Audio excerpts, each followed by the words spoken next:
Thank you very much, Mr. Chairman, and thanks to all the witnesses. You all are like the Fab Four. I guess it was a Fab Five back in the day, but we're shining the light of truth in the darkness with individual flashlights for sure. Thank you, Mr. Chairman, for emphasizing that we have to be bipartisan in this approach or we're not going to get anywhere. And that obviously is in the eyes of the beholder. I'm happy to say that we have a very good relationship with Governor Kelly, who happens to be a Democrat, obviously a Republican.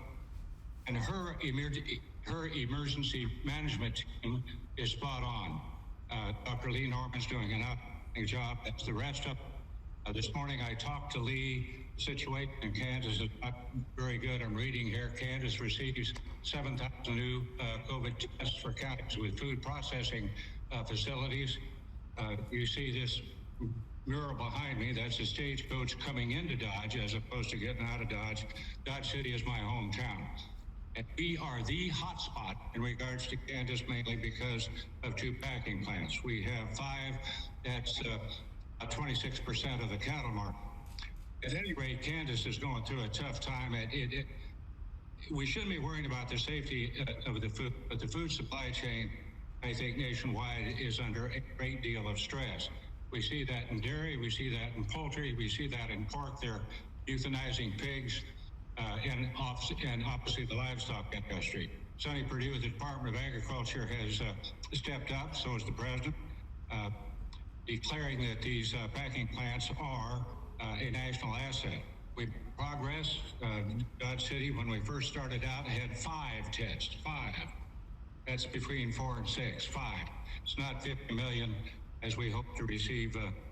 That has been said by one of the witnesses. The reason I'm really harping on all of the problems we're having in agriculture, on top of the fact that the relationship with China is such that even that first breakthrough with regards to trade to China seems to be on hold now.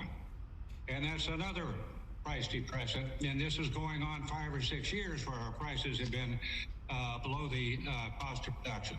End result, our consumers are really figuring out that food doesn't come from grocery stores. And I'm very worried that the harm to the food value chain is very real, not to mention the financial situation that our farmers, ranchers, and growers all face. Now, having said all that, I want to ask Admiral Giroir, you've spoken about the importance of having diversity in kinds of tests that are available.